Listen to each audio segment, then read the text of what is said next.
What is going on, everyone? Obviously, there is still a lot to talk about with this Eagles team and this Eagles-Vikings game.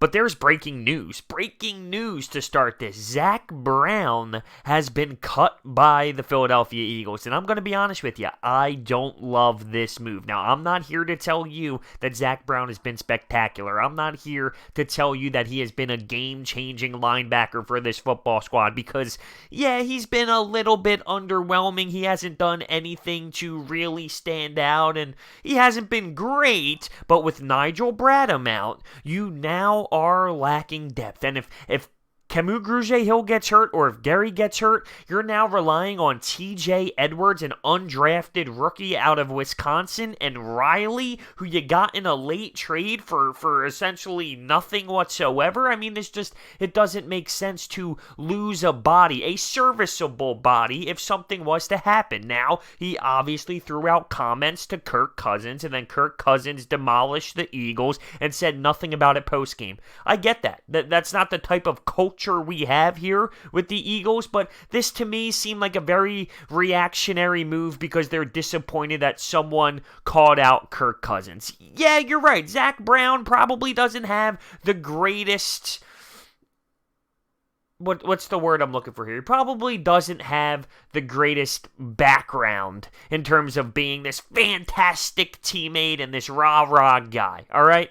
But you're not going to get that. You're not going to get 100 out of 100 people that are just the best people in the world. That's not how this works, right? Any business in the world. Is it 100 out of 100 great people? No, there's always going to be outliers, and Zach Brown is a serviceable linebacker at a position where we need depth. And if you're going to tell me you trust this staff, this GM, to assess talent, and say, whoa, TJ Edwards might be ready, or Riley might be ready. You're going to trust these people to assess talent? The same people that drafted Sidney Jones and J.J. Arcega-Whiteside, who can't get the hell on the field? The same people that picked Pumphrey in the 4th round? I'm sorry, I can't buy it. I don't like this move whatsoever. And once again, I'm not telling you that Zach Brown is this game changer and we're gonna lose football games right now because we don't have Zach Brown. But I think depth-wise, if anything was to go wrong, Nigel Bradham is out. One person goes down, and now you are relying on two people that really have no anything. They don't have any experience. They don't have anything. So I cut Zach Brown because of a couple comments. If that's the reason, then I don't like the move. Are there some things internally that went on that we don't know about from an outside perspective looking in? Maybe, but I don't have that information. So my eyes tell me that this was reactionary based off of what he said to the media, reactionary to not fitting the culture. I know a couple of my buddies say that this is a statement. Shout out to Adrian Fedke. He's one of them. This was a statement cut. They're trying to spark up the locker room. Show them that we mean business. Yeah. Zach Brown getting cut is doing that? I don't know about all that. So that's how I feel on it. I'm not a huge fan. And realistically, I can't get over Doug Pederson's game. That was the worst game I've ever seen out of a head coach. It's up there. It's up there. It truly was pathetic. Right from the jump. You see that this team struggles scoring in the first quarter. You see this team struggling to produce anything. We're always playing from down. So why not get the ball first, Doug? Why not get the ball first? And you know who doesn't get any criticism, it seems? Mike Groh. Mike Groh gets no criticism. It's all Doug Pederson, and it's all Jim Schwartz. And yes, I've been defending Jim Schwartz, it seems, all day long on Twitter. People tweeting at me, freaking out, saying I'm a joke, saying I know nothing about football.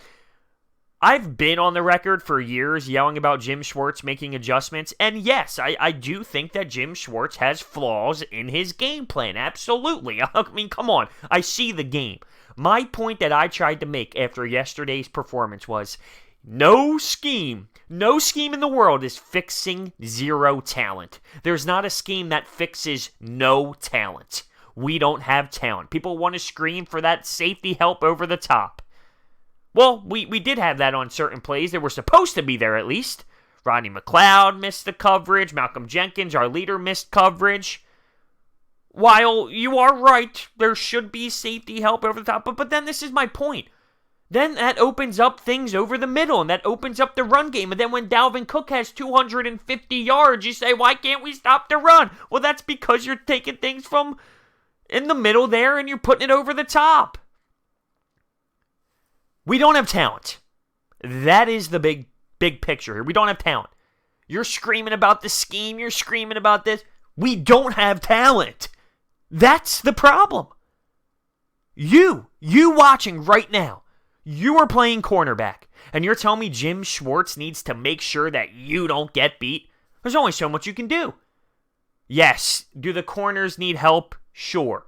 People want to say that they should be pressing at the line of scrimmage. They're getting toasted with 10 yards back.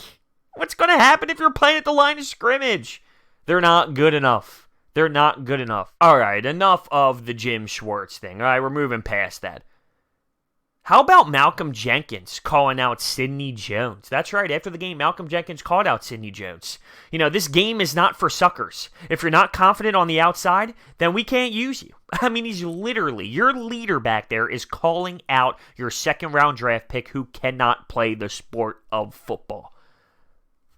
This guy should be cut. You want to talk about cutting someone. Should it not be Sidney Jones? What an embarrassment. But that's a statement. That's a statement. Your leader back there is calling out your second corner. The guy who wasn't playing over Craig James.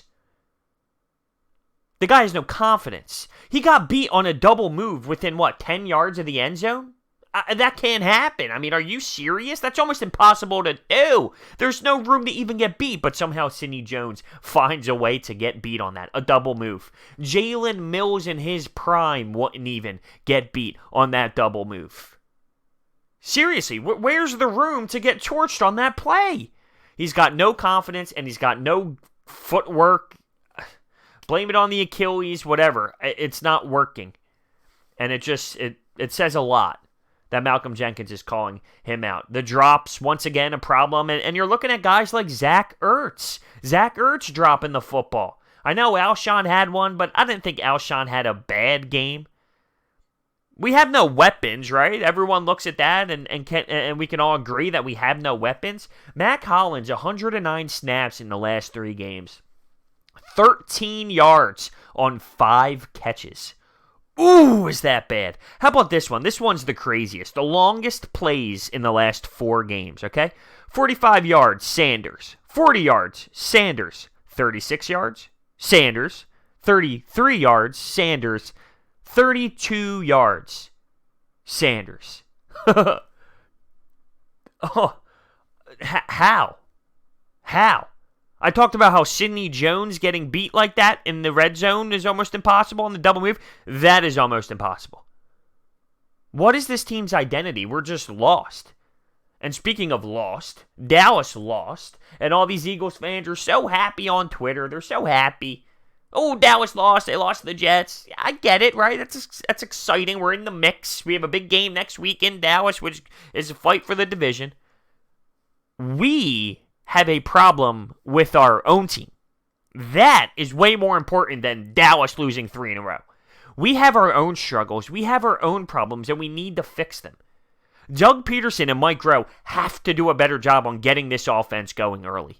We cannot continue to fall over and over and over again. And guess what? We continue to fall over and over and over again. Can we please figure it the hell out?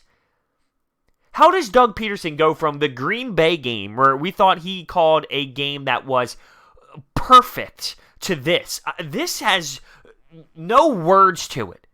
From the field goal to not challenging a ball that might have hit the ground, and it was a crucial call because it would have brought it back. They ended up scoring on that drive.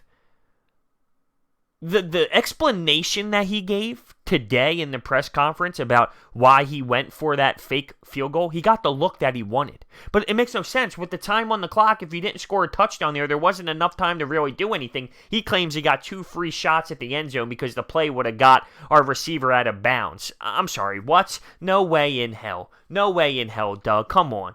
He was laughing it off, too. Like, will you guys stop talking to me about this play? No, it was that horrendous, Doug. Like, can you not comprehend how ridiculous that was? This is the first time I think we're all looking at Doug Pederson with this big-time concern in a long time. I mean, I guess you can argue the first year he was here because we all thought, who the hell is Doug Pederson? But I think this is the first time now we're saying, whoa, how is that even possible? Man, oh man. Dougie P. This whole team is inconsistent. See, we're going to come out next week and somehow demolish a football team or something crazy, and the defense will look good. And it's like so inconsistent. Did I really just say the defense will look good? Yeah, there's no way that's going to happen. But the offense will look good. And then the week after that, the offense will look horrible. And it's just so inconsistent. You don't know what you're going to get week after week. Is this a 9-win team? Is this a 10-win team? Well, you look at the division, and now that us and the Dallas Cowboys are both 3-3, is 10 wins going to win you the division? See, you might have to win the division at this point. Because if you don't, you ain't going to make the wild card. Not with the other divisions that are going on. Oh, how things changed, and how things changed real quick.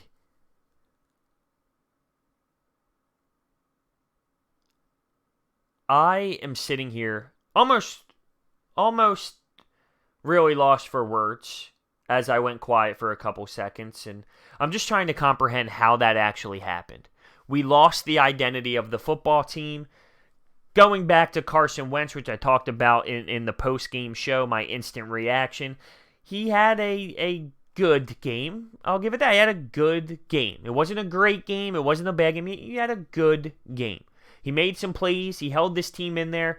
But it's hard to really be effective when you don't have weapons. Nelson Agholor is a legitimate bum. Everyone wants to bring up the Super Bowl year. That was the only year he had. The only. Look around the rest of his career. That's the outlier. And I just take a look at this unit and these playmakers, and they're just not good enough. Do you really think we are a Deshaun Jackson away? Like, I do agree that he changes everything, and his speed will completely change how we stretch the field, but aren't you sick and tired of that conversation? We need Deshaun. Like, this is what we have. I'm just so sick and tired of listening to, we need Deshaun back. We need Deshaun Jackson back.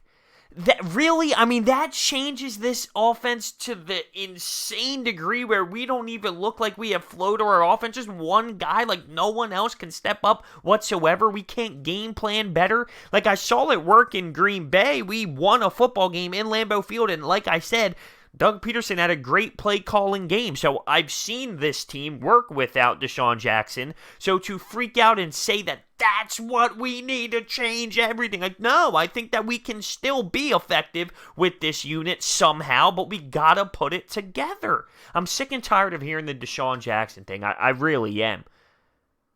And I knew that when we got him that he wasn't going to play a full 16. Because he's just getting older, and every year something lingers, and he misses games here and there, and bang, right off the jump here, he misses it right after that Redskins tilt. So anyway, you know, I'm clearly not over this Eagles game. It's annoying. It is what it is, though. It's just a very frustrating loss and a frustrating performance as this team really gave us nothing, and an embarrassing performance. Doug Pederson, Mike Groh, you want to yell at Jim Schwartz? Fine. I mean, you're allowed to yell at Jim Schwartz. I just think the talent is the bigger problem right now. I've seen Jim Schwartz be successful with talent. And, yeah, and what about your thoughts on Zach Brown getting cut? I am not a fan of that. It's almost as if Eagles fans, every move that the Eagles make is a good one, instantly. It's a good move. Why? Haven't we just seen this team fail to draft players? Why are we just assuming every move they make is a great move? I look at the Zach Brown move and say, I don't know if that's really a great move based off of being weak at that position, based off of Nigel Bradham now being out. And if one guy goes down in Gary and Kamugurje Hill, who are you playing with? Riley and TJ Edwards? I'm sorry. Zach Brown, hate him or love him, hate his personality, whatever the case may be, he's a serviceable linebacker if needed. And you can argue that he's better than Gary. And we've had success stopping the run. He's not this elite linebacker. Let's not take this out of context here. But serviceable linebacker, absolutely. All right, well, let me know your thoughts. Thank you guys so much for listening, and I'll see you on the next one.